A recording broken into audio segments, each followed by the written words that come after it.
If you love intense storytelling with unexpected twists, make sure to subscribe and turn on notifications. You don't want to miss what's coming next. And as you watch, pay close attention. The smallest detail might mean everything. Let's dive in. The scent of expensive cologne lingered in the elevator long after Phillips had stepped out. I stood there, frozen, my reflection in the polished steel doors showing a woman I barely recognized anymore. Professional blazer, hair pulled back in a perfect bun, the mask of efficiency I'd perfected over 3 years as his executive secretary. But my hands trembled as I clutched the manila folder containing tomorrow's itinerary. Australia. 7 days. Alone with him on a private island to evaluate a strategic property acquisition. I should have said no. Should have cited the dozen urgent matters requiring my attention in New York. Should have suggested Marco, his security chief, accompany him instead. But when Phillips Donovan looked at you with those ice blue eyes and said your name in that low, controlled voice that made even board members squirm, you didn't say no. You simply nodded and started packing. The elevator descended 53 floors to the parking garage where his Mercedes waited, black as his reputation. I'd been working late again, reviewing contracts for the Shanghai expansion, when he'd appeared in my office doorway at 9 p.m., jacket off, sleeves rolled up to reveal forearms that had no business looking that distracting on a man who terrified half the criminal underworld. "Still here, Miss Jameson?" he'd asked, though he knew exactly where I was. Phillips knew everything that happened in this building, in this city, probably in this hemisphere. "Just finishing the due diligence reports you requested," I'd replied, not looking up from my laptop. Looking at Phillips was dangerous. It made you forget things, important things, like the fact that he was your employer, like the fact that you'd sworn off men entirely after Marcus. Marcus. The name still left a bitter taste even 2 years later. The finance executive who'd seemed so perfect, so stable, so safe. Right up until I'd found him in our bed with his colleague, destroying 5 years of my life in a single afternoon. "You work too hard," Phillips had said, moving into my office with that predatory grace that reminded you he'd built his empire through means that weren't always legal, weren't always documented, weren't always bloodless. "Someone has to keep your appointments organized and your enemies confused about your actual schedule," I'd retorted before I could stop myself. His laugh had been unexpected, genuine. "Is that what you do, Miss Jameson? Keep my enemies confused?" "Among other things, Mr. Donovan. The formality between us was deliberate, necessary. Phillips and Madeline would have been too intimate, too dangerous. Mr. Donovan and Miss Jameson maintained the professional distance that kept me sane." "Pack for warm weather," he'd said, changing the subject with characteristic abruptness. "We leave for Australia Friday morning. 7 days on Whitehaven Island. The Castellano property." My heart had stuttered. Whitehaven Island. I'd researched it months ago when the acquisition first came up. Pristine beaches, luxury villa, completely isolated. No neighbors, no staff, no civilization within an hour's boat ride. "Shouldn't the acquisition team handle the site inspection?" I'd asked, keeping my voice carefully neutral. "The acquisition team hasn't earned my trust the way you have, Miss Jameson. Besides, I need someone who can see beyond the property's obvious value. Someone who understands strategy." Flattery wrapped in business logic. Phillips was good at that. Making you feel essential while backing you into corners you hadn't seen coming. Now, stepping out of the elevator into the garage, I spotted him leaning against the Mercedes, phone pressed to his ear, speaking rapid Italian to someone who clearly wasn't happy. He wore his power like other men wore cologne, invisible but unmistakable. At 42, he had the kind of presence that made younger rivals nervous and older ones respectful. He ended the call as I approached, his gaze traveling over me in a way that should have felt inappropriate, but somehow didn't, as though he were simply taking inventory of something that belonged to him. "Working late suits you," he said, opening the passenger door. "Get in. I'll drive you home." "That's not necessary, Mr. Donovan. I can take a cab." I know you can. Get in anyway. The command in his voice left no room for argument. I slid into the passenger seat, surrounded immediately by leather and that damned cologne and the heat of his presence as he settled behind the wheel. You're nervous about Australia, he observed as we pulled out of the garage. Not a question. A statement of fact. I'm concerned about being away from the office for a full week during the Shanghai negotiations. Lie better, Miss Jameson. You're nervous about being alone with me. My breath caught. Mr. Donovan. Phillips. He said it quietly, firmly. For the next week, you'll call me Phillips. We're going to be sharing close quarters. Formality becomes exhausting. Formality is appropriate. Formality is a shield. And I'm curious what you're protecting yourself from. I stared out the window at the Manhattan streets blurring past, refusing to answer. Because the truth was too dangerous to admit, even to myself. That I'd spent 3 years fighting an attraction to this man that grew stronger with every late-night strategy session, every accidental brush of hands, every moment his ice-blue eyes lingered on me a second too long. I researched the island, I said instead, changing the subject. The Castellano villa has been in their family for 40 years. Why sell now? Old man Castellano is dying. His children are idiots. They need liquid assets more than they need sentimental real estate. Phillips's voice was matter-of-fact, businesslike. The property is worth $30 million. I'm offering 22. That's a substantial discount. That's leverage. They're desperate. Desperate people make poor negotiators. The casual ruthlessness shouldn't have been attractive. I'd seen him dismantle competitors, destroy rivals, crush obstacles with the same cold efficiency. But there was something compelling about a man who knew exactly what he wanted and took it without apology. And what do you want from this property? I asked. It's remote, isolated, not exactly prime commercial real estate. His smile was slight, dangerous. Maybe I want somewhere private, somewhere away from enemies and obligations and the constant performance of power. Phillips Donovan doesn't take vacations. No. But perhaps it's time I learned. We pulled up outside my apartment building in Murray Hill. Not expensive, but respectable. The kind of place a well-paid executive secretary could afford without raising questions. Friday, 6 a.m., Phillips said as I reached for the door handle. Private airfield in Teterboro. Don't be late. I'm never late, Mr. Donovan. Phillips. Phillips, I corrected, the name feeling foreign and intimate on my tongue.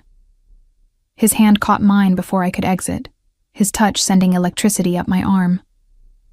Madeline. The sound of my first name in his voice was like a physical caress. I pulled away quickly, too quickly, my reaction revealing everything I'd been trying to hide. 6 a.m., I repeated, and fled into my building before I could do something catastrophically stupid, like admit that I wanted him to follow me upstairs. The Gulfstream G650 was smaller than I'd expected for a man of Phillips's wealth, though calling any private jet small was absurd. I'd flown commercial exactly twice in the 3 years working for him, both times when he'd needed me to handle acquisitions he couldn't be publicly associated with. This was different. This was his personal aircraft. All cream leather and mahogany, a flying sanctuary that probably cost more than I'd earn in 10 lifetimes. Coffee, Miss Jameson? The flight attendant, a severe-looking woman named Carla, who'd worked for Phillips for 15 years, offered me a cup without waiting for an answer. Thank you. I accepted it, noting that Carla knew exactly how I took my coffee. Of course she did.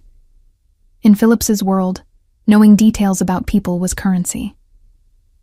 Phillips sat across from me, already working on his laptop, fingers moving across the keyboard with the same precision he brought to everything.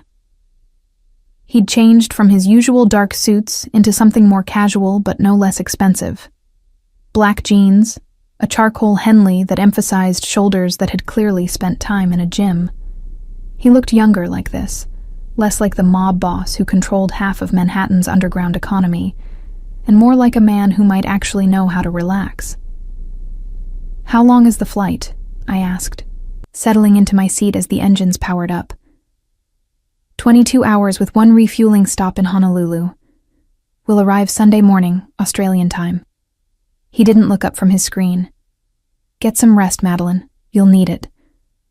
The use of my first name still sent a jolt through me. "I brought work to review."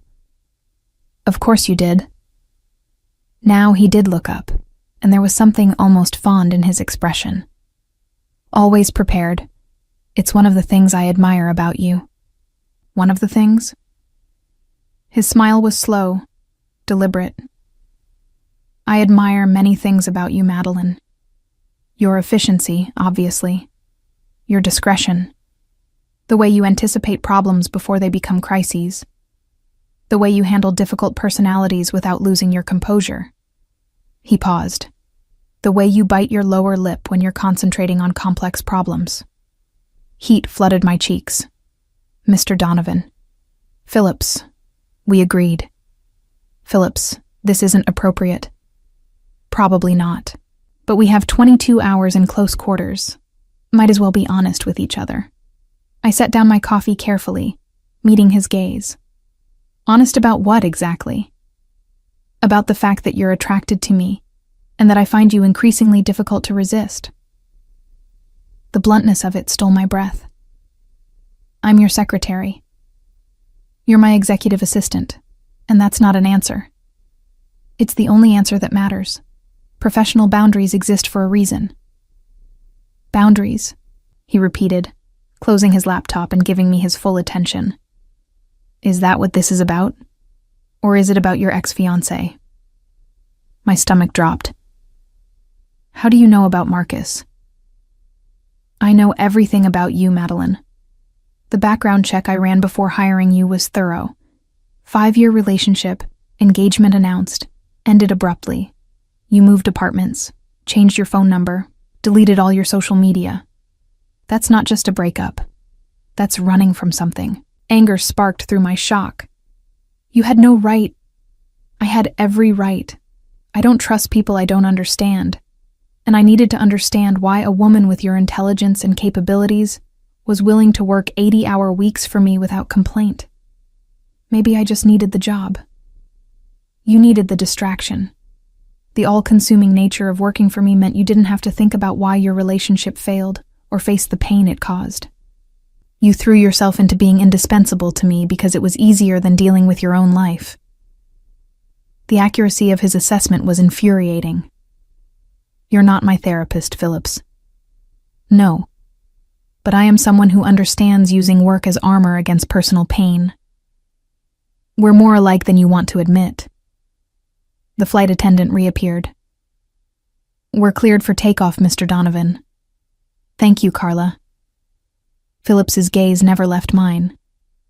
As the plane accelerated down the runway, I forced myself to look away, to focus on the Manhattan skyline disappearing below us. But I could still feel his eyes on me, assessing, considering, seeing too much. "He cheated on you," Phillips said once we'd reached cruising altitude. Not a question. I didn't answer. Didn't need to. My silence confirmed everything. "Did you love him?" "I thought I did. Turns out I loved the idea of him more than the reality. He was safe, predictable, conventional. Everything my mother told me I should want in a husband. And now? Now I don't trust my judgment where men are concerned. Smart. Trust is dangerous. But attraction doesn't require trust, Madeline. It just requires honesty about what you want. And what is it you think I want, Phillips?" He leaned forward, elbows on his knees, close enough that I could smell his cologne and see the silver threading through his dark hair at his temples. "You want someone who sees through your professional armor to the woman underneath. Someone who doesn't need you to be perfect or accommodating or safe. Someone who matches your intensity instead of being intimidated by it. That's quite the assumption. Am I wrong?" No. God, no, he wasn't wrong. but admitting it would be catastrophic. What I want, I said carefully, is to do my job, evaluate this property professionally, and maintain appropriate boundaries with my employer. Liar. The word was soft, almost affectionate. But I can wait. We have 7 days, Madeline. 7 days where you can't hide behind urgent meetings or other people, or the excuse of professionalism. Just you and me and whatever truth emerges when all the armor comes off. The promise in his voice made my pulse race. Or perhaps it was the threat. With Phillips, they were often the same thing. I spent most of the flight pretending to work while hyper-aware of his presence across from me. He made calls in Italian, in Russian, in what I thought might be Mandarin, conducting business across time zones with the same ruthless efficiency he brought to everything. Watching him work was fascinating and terrifying in equal measure. This was a man who moved billions of dollars with phone calls, who could destroy competitors before lunch and acquire their assets by dinner. And he'd just told me he found me difficult to resist. Somewhere over the Pacific, exhaustion finally claimed me. I woke to find a blanket tucked around me that I didn't remember putting there, and Phillips asleep in his own seat, his usually guarded expression softened in rest. He looked almost vulnerable like this, though I knew better. Phillips Donovan was never truly vulnerable. Even in sleep, he probably maintained control. Carla appeared with breakfast as we began our descent into Honolulu. 2 hours on the ground for refueling, she informed me quietly. Mr. Donovan has arranged a car if you'd like to stretch your legs. That won't be necessary. Actually, Phillips's voice was rough with sleep. Fresh air would be good for both of us. The car turned out to be another Mercedes, black and anonymous, driven by someone who clearly knew better than to make conversation. Phillips directed him to a beach on the North Shore, empty this early in the morning except for a few dedicated surfers. "Come on," Phillips said, opening my door before I could protest. "Walk with me." The sand was cool under my feet as I slipped off my shoes. Phillips had done the same, and there was something surreal about walking beside this powerful, dangerous man in bare feet, like we were ordinary people on an ordinary morning. "My father brought me here once," Phillips said, after we'd walked in silence for several minutes. I was 12.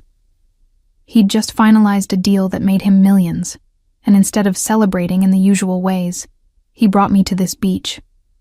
Told me that power without perspective turns men into monsters. Did you believe him? At 12? No.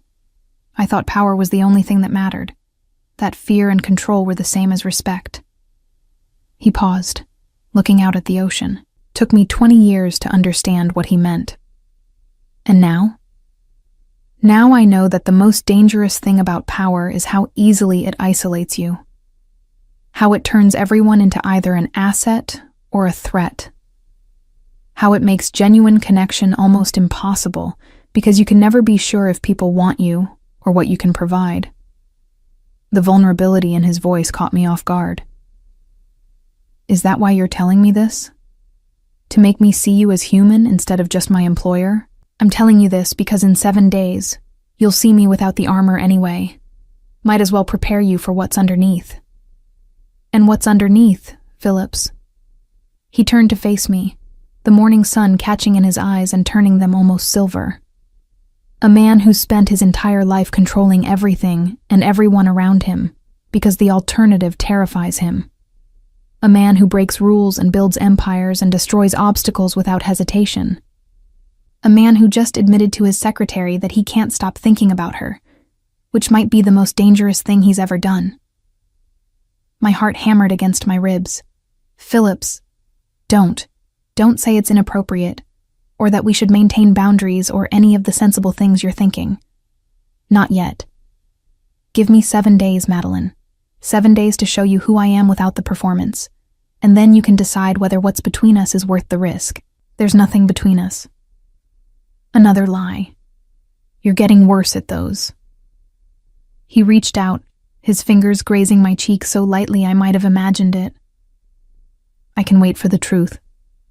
I'm a patient man when I want something badly enough. Back on the plane, the air between us felt different, charged with something unspoken but undeniable.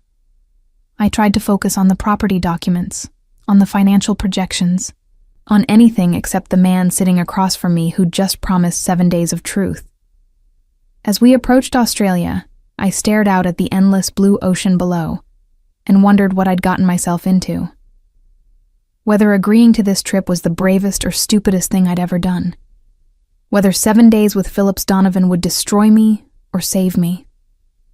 The island appeared below us like a jewel in the coral sea, all white beaches and turquoise water and dense green jungle. From the air, the Castellano Villa was barely visible. A sprawling structure built into the hillside with walls of glass that would offer panoramic ocean views. "It's beautiful," I breathed, pressing closer to the window. "Wait until you see it from the ground." Phillips's voice held something I'd never heard before. Not satisfaction or calculation, but something softer. Anticipation, maybe. Or hope. The landing strip was private, carved into the island's southern end.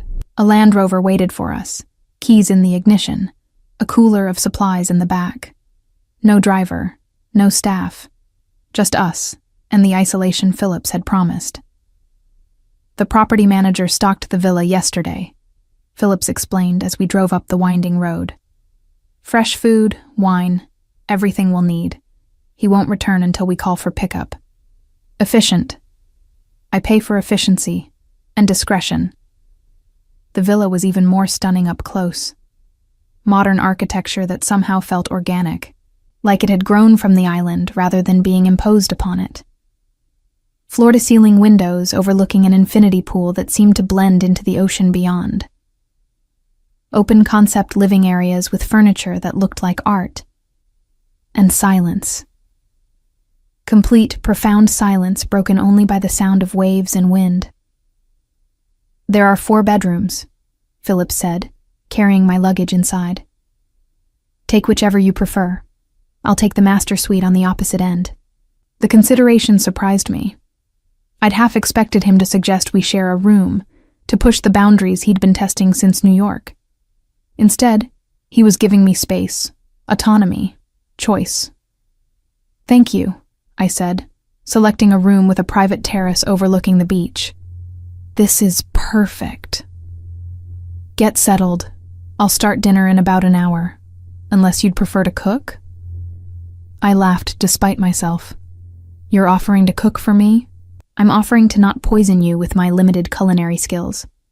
The property manager left detailed instructions for the oven. "In that case, I'll supervise." His smile was genuine, reaching his eyes. "Smartest decision you've made all day." That first evening set a pattern that would define our week. We worked during the day, evaluating the property, reviewing financials, walking every inch of the villa and grounds. But at night, we cooked together, drank wine on the terrace, talked about everything except the growing tension between us. I learned things about Phillips I'd never known. That his mother had died when he was 15, leaving him to be raised by his father's world of violence and power. That he'd wanted to be an architect before duty demanded he take over the family business.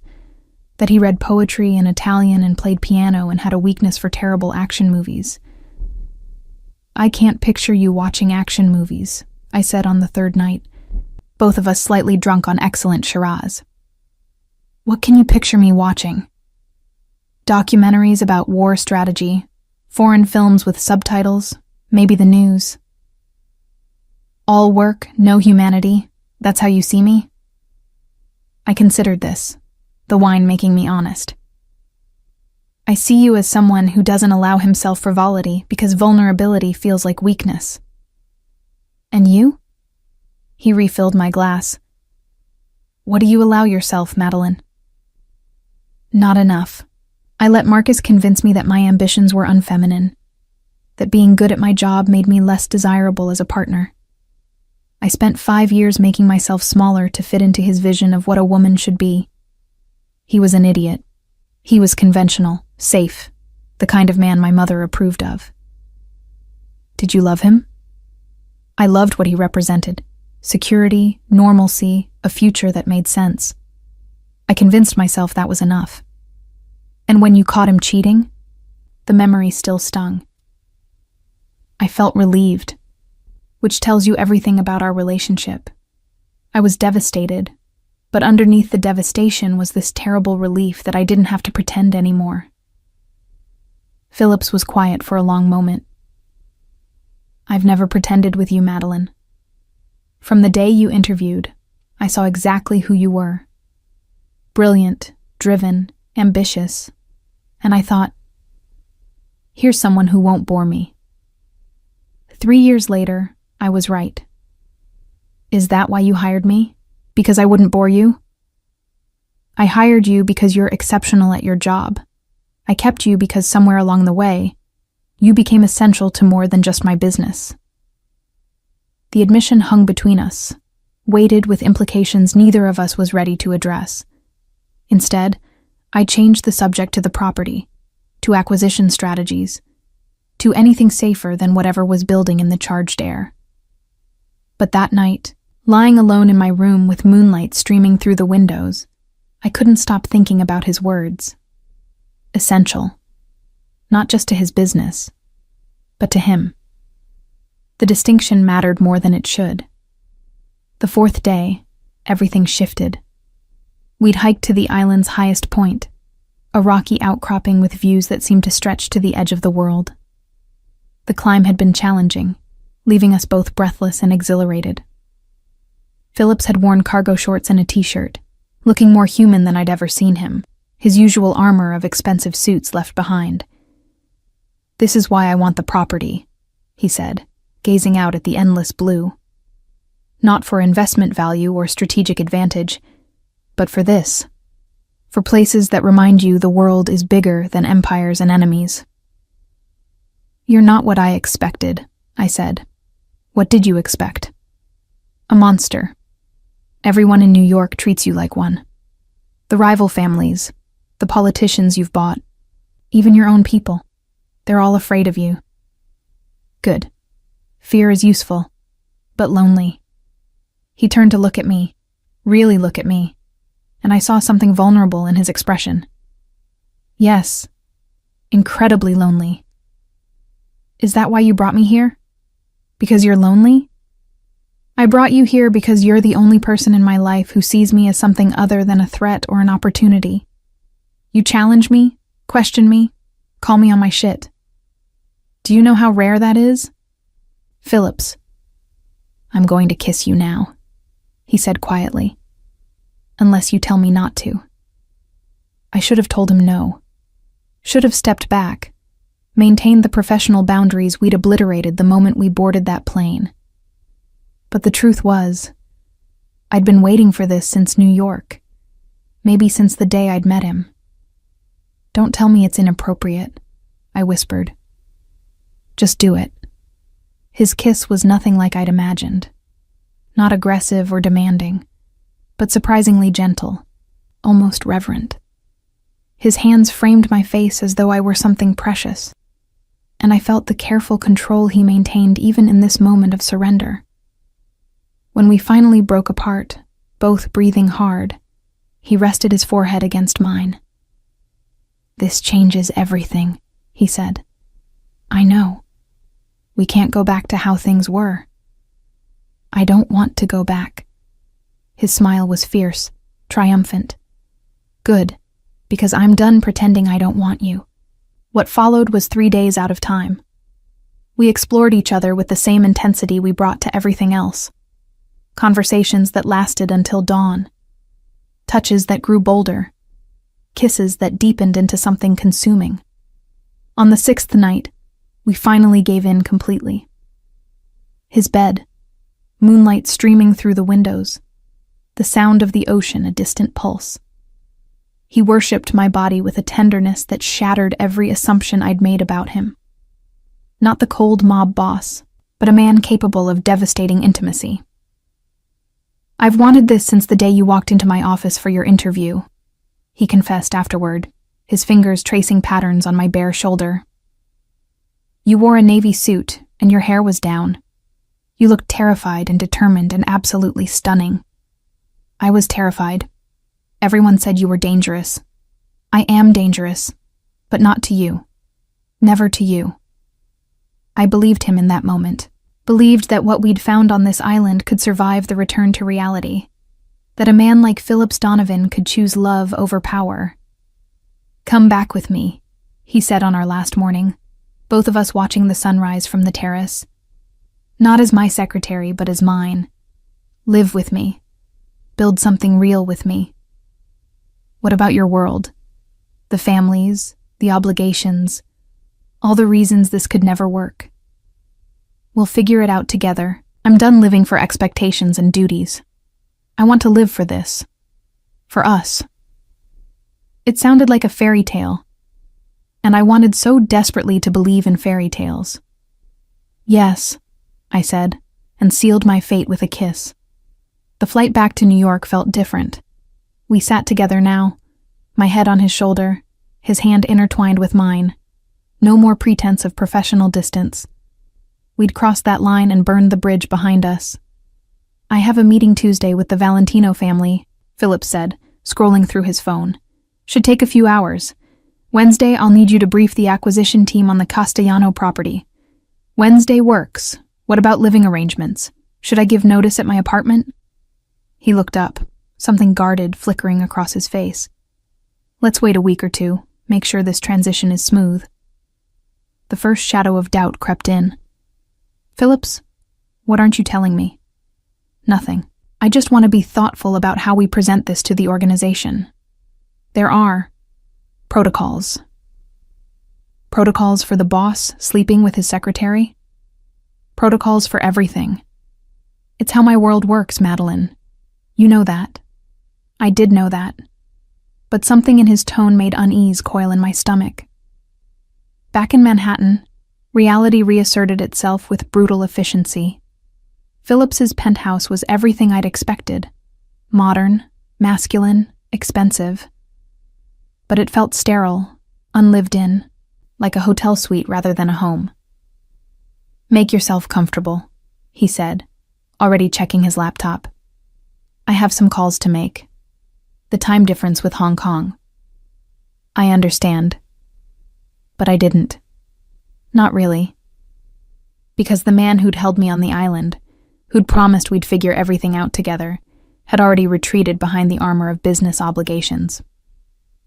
The first real crack appeared on Tuesday. I was working in my office, my old office that Phillips insisted I keep for now, when Sophia, one of the junior analysts, knocked on my door. "Miss Jameson, there's someone here to see Mr. Donovan. Isabella Valentino. She says she has an appointment." Isabella Valentino, daughter of Antonio Valentino, head of the most powerful organized crime family in New York. Rumors said she was brilliant, ruthless, and engaged to be married to someone suitable. "Show her to the conference room," I said, trying to ignore the spike of jealousy. "I'll let Mr. Donovan know." Isabella was stunning. Dark hair, olive skin, wearing couture that cost more than my annual salary. She looked like the kind of woman who belonged in Philip's world, who understood its rules and requirements. "Miss Jameson." Her smile was cool, assessing. "I've heard about you. Philip speaks highly of his staff. Can I offer you coffee while you wait?" "No, thank you. This shouldn't take long. I'm just here to discuss some final details." Something about the way she said final details made my stomach drop. Phillips appeared then, and I watched his expression shift when he saw Isabella. Not pleasure exactly, but something like resignation. "Isabella, thank you for coming." His voice was formal, businesslike. "Shall we?" They disappeared into his private office, and I tried to focus on work. Failed miserably. After an hour, Isabella emerged alone, her expression satisfied. "Pleasure meeting you, Miss Jameson," she said, already on her phone. "I'm sure we'll be seeing more of each other soon." What did that mean? I found Philip standing by the windows, staring out at the city, his posture rigid. "What was that about?" I asked, closing the door behind me. "Family business." Phillips, not now, Madeline, please. The please was what stopped me. Phillips never said please. The word itself was an admission of what? Stress? Fear? Guilt? Over the next week, he grew increasingly distant. Late meetings that ran past midnight, calls in Italian that he took in private, a tension around his shoulders that hadn't been there on the island. Talk to me, I finally demanded on Friday night, cornering him in his penthouse. What's going on? He poured himself whiskey, didn't offer me any. Bad sign. There are complications with the Valentino arrangement. What arrangement? The families are consolidating power. There's been discussion of a marriage alliance. Ice flooded my veins. A marriage alliance. It's political, Madeline. Strategic. It doesn't change what we have. What we have? You're telling me you're marrying someone else and expecting me to what? Be your mistress on the side? It's not like that. Then explain it to me. Make me understand how this doesn't destroy everything we built on that island. He set down his glass with precise control. My world isn't like normal relationships, Madeline. There are expectations, obligations. The Valentino alliance would prevent a war. It would save lives. So you're going to marry Isabella Valentino. The council is discussing it. Nothing is decided. But you're considering it. You're actually considering throwing away what we have for political convenience. It's not convenience, it's survival. You don't understand the pressures, the constant threat. Then help me understand. Don't shut me out and expect me to accept being a secret. We stared at each other across the expanse of his living room. The space between us suddenly a chasm I didn't know how to cross. I need time, Phillips said finally, to figure out how to navigate this without losing you or triggering a war. How much time? I don't know. That was when I knew. When I saw the truth in his eyes that he wasn't willing to say aloud. He would choose the alliance, choose his world, choose power over love, just like I'd always feared he would. I should go, I whispered. Madeline. No. Don't. Don't make promises you won't keep. Don't tell me we'll figure it out when we both know you've already decided. I left his penthouse. My vision blurred with tears I refused to let fall. The fairy tale was over. The island had been an illusion. A beautiful lie we'd told ourselves before reality crushed it.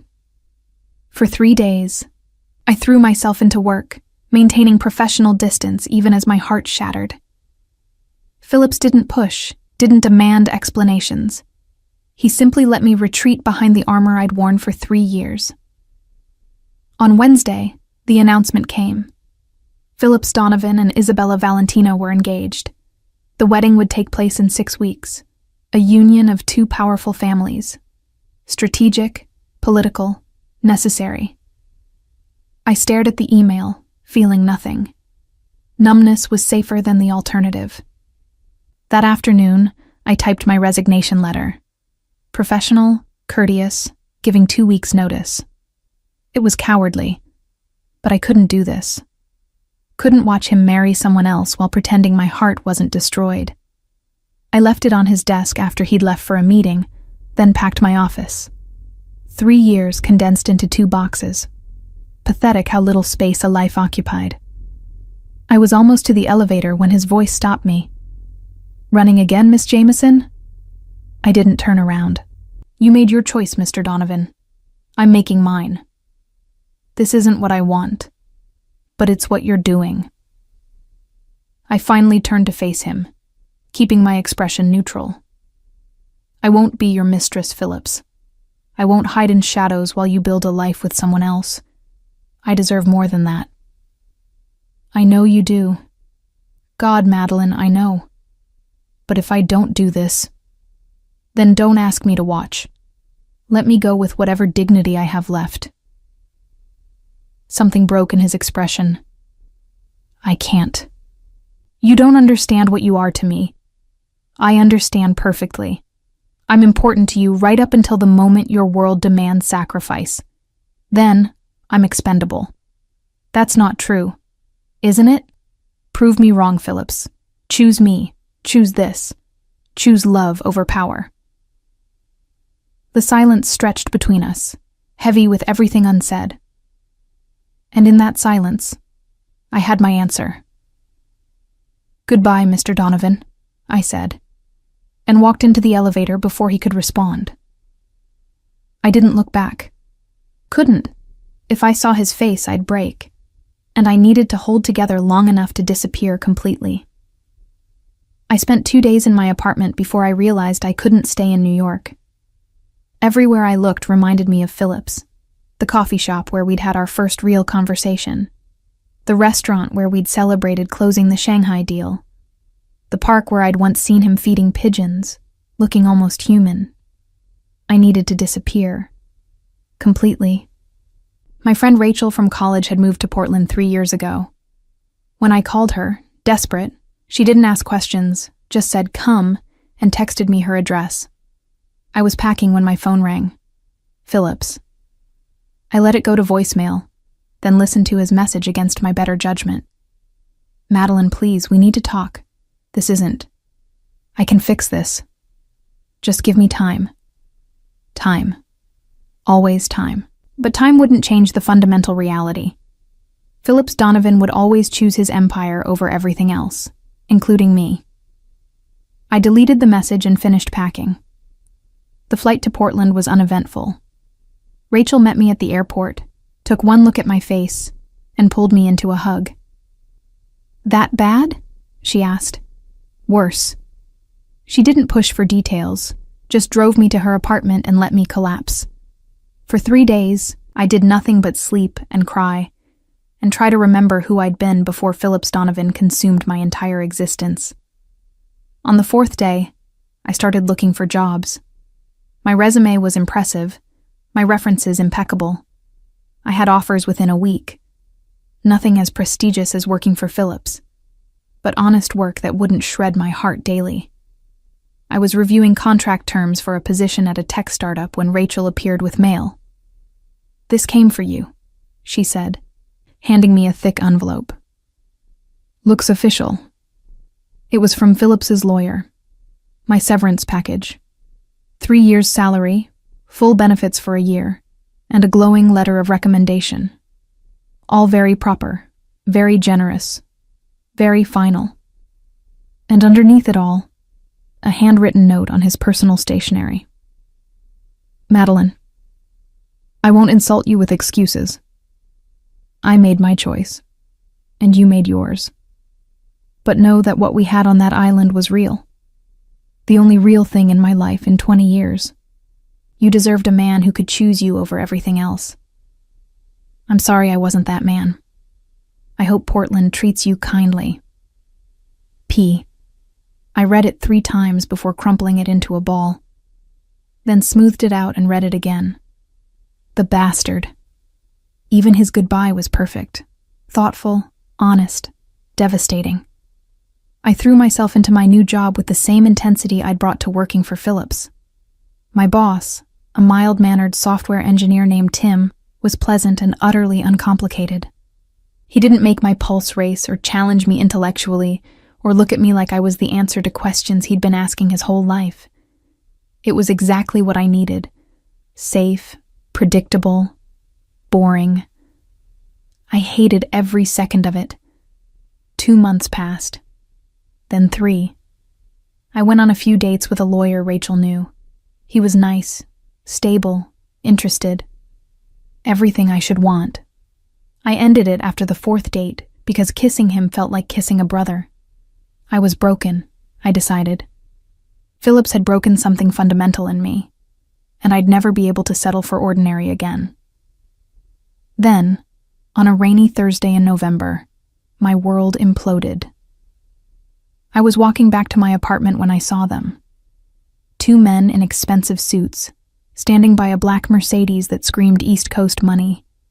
They were watching my building with the kind of professional attention that made my blood run cold. Phillips's men. I turned and walked in the opposite direction, pulling out my phone to call Rachel. Before I could dial, someone grabbed my arm. Miss Jameson. Marco, Phillips's head of security, appeared at my elbow. Mr. Donovan would like to speak with you. Tell Mr. Donovan I have nothing to say to him. It's important. Please. The please surprised me. Marco didn't do please. Is he here? In the car. 5 minutes of your time. That's all he's asking. Against every instinct screaming at me to run, I followed Marco to the Mercedes. The back window rolled down, and there he was. Phillips looked terrible. Thinner than I remembered. Shadows under his eyes. His usual perfect grooming slightly disheveled. But his eyes held something I'd never seen before. Desperation. Madeline, thank you for seeing me. You didn't give me much choice. What do you want, Phillips? I called off the engagement.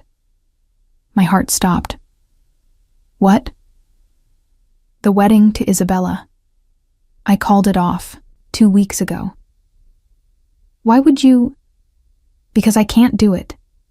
Can't marry someone else when you're the only person I want. Can't build a life with her when every moment would be torture thinking about you. I stared at him, afraid to hope. What about the alliance? The war you were trying to prevent? There was no war. That was my excuse. My rationalization for choosing power over you. The truth is, I was afraid. Afraid that choosing you meant losing control. Becoming vulnerable. Admitting that I needed something more than empire. Phillips, I lost everything when you left. The council turned on me, seeing my broken engagement as weakness. Rivals moved against me. My own people questioned my leadership. And I didn't care. None of it mattered without you. Tears burned my eyes. You can't just show up 3 months later and expect. I don't expect anything. I'm here to beg, to grovel, to tell you that I was wrong and stupid and so fucking terrified of losing you that I lost you anyway. He opened the car door, stepping out to stand before me in the rain. I love you, Madeline. I've loved you since Australia, maybe before, and I'm done pretending my empire matters more than my heart. What are you saying? I'm saying I'm yours, completely, if you'll have me. Not as your employer or your complicated mistake, but as a man who would burn his whole world down before losing you again. I wanted to believe him. God, I wanted it so desperately it hurt. But I'd been hurt before. How do I know you won't change your mind? That your world won't demand another sacrifice and I'll be the one you offer up? You don't. I can't give you guarantees or promises that circumstances won't test us, but I can promise that I'll choose you, every time. Over power, over empire, over everything. You're my priority, Madeline. You always should have been. The rain fell harder, soaking us both. Phillips looked ridiculous in his expensive suit, drenched and desperate. The most powerful man I'd ever known, brought to his knees by love. I'm still angry, I said. You hurt me, made me feel disposable. I know, and I'll spend the rest of my life making it up to you, if you'll let me. What about Isabella? She understood. Actually thanked me for being honest before it was too late. She's engaged to someone else now, someone better suited to her world. And your enemies? The families who saw you as weak? Let them try me. I'd rather face 1,000 enemies with you beside me than rule an empire alone. I looked at this man who'd consumed my thoughts for months, who'd shown me passion and vulnerability and then shattered my heart, who was now standing in the rain, asking for a second chance. This is insane, I whispered. Completely. Say yes anyway. What exactly am I saying yes to?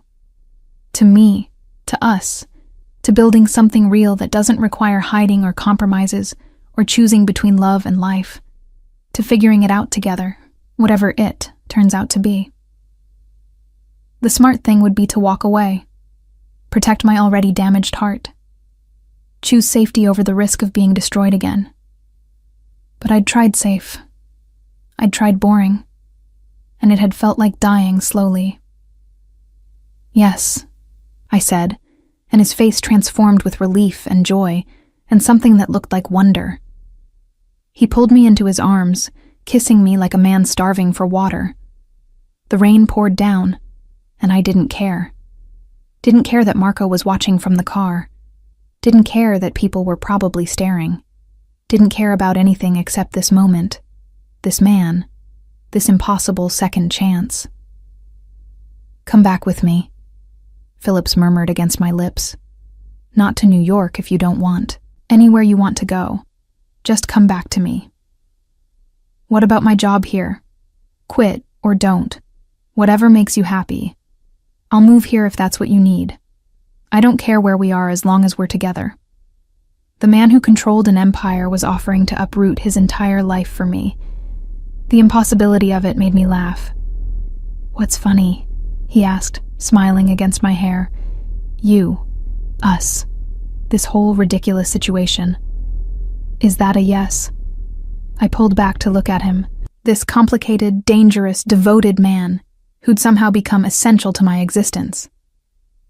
"Take me home, Phillips, the real home, the one we'll build together." His smile was radiant, transforming his face into something almost boyish. "The island?" "Eventually, but first." I paused, making him wait. "First, we have some rules to establish, about honesty, communication, and never making unilateral decisions that affect us both."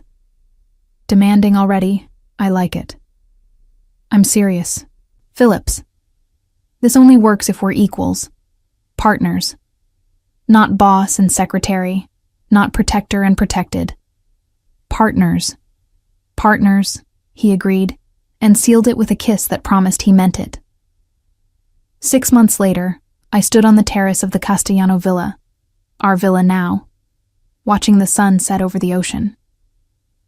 Phillips had finalized the purchase 3 months ago, and we'd spent the past weeks making it ours. Books added to the shelves, his mother's piano installed in the living room, my writing desk positioned to catch the morning light. We'd negotiated our life together with the same intensity we brought to everything else. Brutal honesty about fears and expectations, compromises that felt less like sacrifice and more like building something better than either of us could have imagined alone. I'd returned to New York with him, but not as his secretary. Instead, I'd started my own consulting firm, advising companies on strategic acquisitions. Phillips was my first client, and the most demanding, but I'd built a roster of others. My success was mine, not borrowed from his power. We lived together in his penthouse, but I'd insisted on keeping my apartment in Portland. A safety net, I'd called it. A reminder he'd understood, that I could leave if I needed to, that choosing to stay was always a choice. "Penny for your thoughts," Phillips said, appearing behind me with 2 glasses of wine. "Thinking about how far we've come. Having regrets?" "None. You?" He pulled me back against his chest, his chin resting on my shoulder. "My only regret is waiting so long to fight for you. Letting fear drive me into making the worst decision of my life. You fixed it. I got lucky. You gave me a second chance I didn't deserve." I turned in his arms. "You earned it.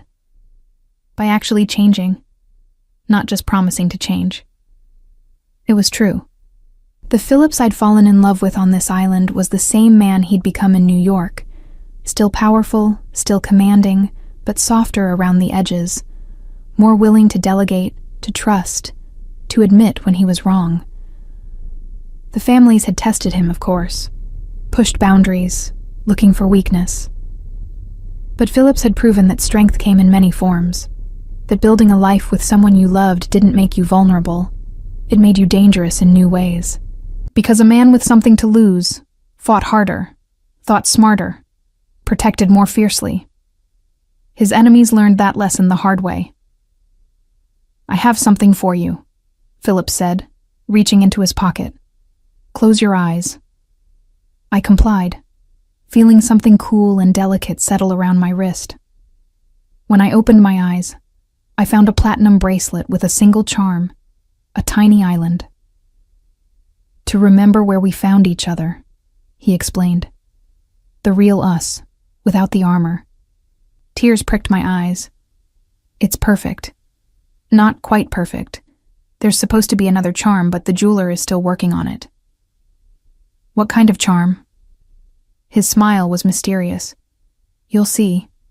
Should be ready in about 7 months. 7 months. Something about the timeline made my breath catch. "Phillips, what?" He took my hand, pressing it against his chest so I could feel his heartbeat. "I want to do this right this time. No pressure, no expectations. Just a question I should have asked months ago." My pulse raced as he knelt on the terrace, pulling a small velvet box from his other pocket. "Madeline Jameson, you're the bravest, smartest, most infuriating woman I've ever known. You challenge me, ground me, make me want to be a better man. Will you marry me? Will you build a life with me that's messy and complicated and completely real?"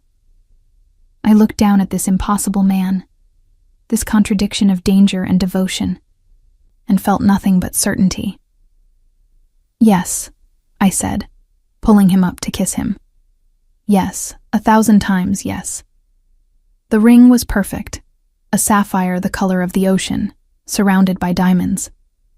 He slid it onto my finger with shaking hands, and I realized he'd actually been nervous.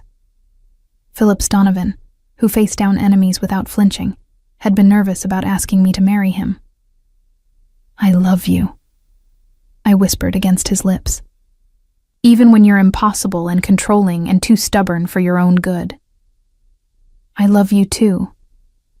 Even when you call me on my shit and refuse to let me get away with anything." We stood there as the sun completed its descent, the sky painted in shades of orange and gold. Somewhere in New York, his empire continued without him. Deals were made, enemies plotted, allies jockeyed for position. But here, on this island, we were just two people who'd found each other against impossible odds. "About that second charm," I said, playing with the island pendant. "You mentioned 7 months. Did I?" His expression was too innocent. "Phillips." He grinned, pulling me closer. "Maybe I'm planning ahead. Maybe I'm hoping that in 7 months we'll have something else worth commemorating." "You can't possibly mean a baby. I want a baby with you, Madeline. Someday. When you're ready. No pressure." The thought of it, a child with his eyes and my stubbornness, made my heart swell. "Someday soon? Whenever you want. I'm a patient man when it comes to things that matter." We made love that night on the terrace under the stars, the ocean providing a soundtrack of waves and wind. It felt different than before, weighted with the promise of a future we'd build together. No more secrets, no more armor, just two damaged people choosing to be vulnerable with each other. Later, wrapped in sheets and each other, Phillips traced patterns on my shoulder. "I have a confession," he said quietly. "Should I be worried? I bought this property before Australia, before I ever suggested the trip." I sat up, looking at him in shock. "What?" "The acquisition was legitimate, but I could have sent anyone to evaluate it. I chose to bring you because I'd been trying to figure out how to tell you I was in love with you for 6 months. The island seemed like a place where we could both let our guards down. You manipulated me. Completely. I'm not apologizing, though. It worked. I should have been angry, would have been once, but now I just laughed, shaking my head at his audacity. You're terrible. I'm devoted. There's a difference. Is there? He pulled me back down, kissing me thoroughly. With you? Yes. Everything I do, every decision I make, It's all with you in mind now. My world revolves around making you happy. That's a lot of pressure. You can handle it. You're the strongest person I know. Was I? I'd spent so long seeing myself as damaged, broken by Marcus's betrayal and my own poor judgment. But Phillips saw something different. Saw strength in vulnerability, power in choosing to love again despite the risk. Maybe he was right. I want to get married here, I said suddenly. On the beach. Small ceremony. Just people who actually matter. It's not a society wedding with 1,000 guests. God, no. Just us and the people we love. Rachel, Marco, a few others. Simple. Done. Whatever you want. You're getting very agreeable. I'm picking my battles. Learned that lesson the hard way. We talked until dawn, planning a future that looked nothing like either of us had imagined.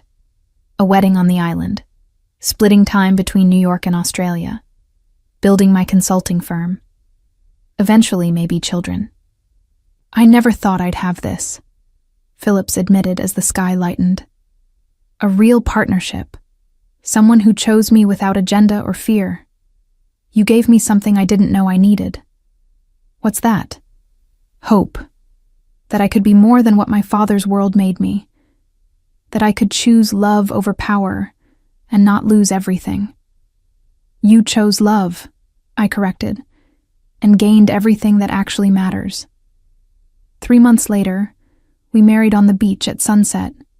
20 guests, a simple ceremony, vows we wrote ourselves. I promised to call him on his shit, challenge him, love him through complications. He promised to choose me, protect me, build a life that honored us both. It was perfect, imperfect, real. That night, lying in our bed with the ocean sounds drifting through open windows, I thought about the woman I'd been a year ago. Running from Derek, terrified of Phillips, convinced love was too dangerous to risk. I'd been wrong about so many things. Love was dangerous, but it was also worth every risk, every fear, every moment of vulnerability. What are you thinking about? Phillips murmured, half asleep. How lucky I am. How lucky we are. Not luck, choice. You chose me, I chose you. We keep choosing each other every day. What about tomorrow and the day after? What if we stop choosing each other? He pulled me closer, his voice absolutely certain. We won't. Because I finally found something worth fighting for beyond power or empire. I found home, and I'm never letting it go. I believed him. More importantly, I believed in us. In the partnership we'd built from broken pieces and second chances. Outside, the ocean whispered against the shore. Inside, we held each other close. Two people who'd found salvation in the most unlikely place. Each other.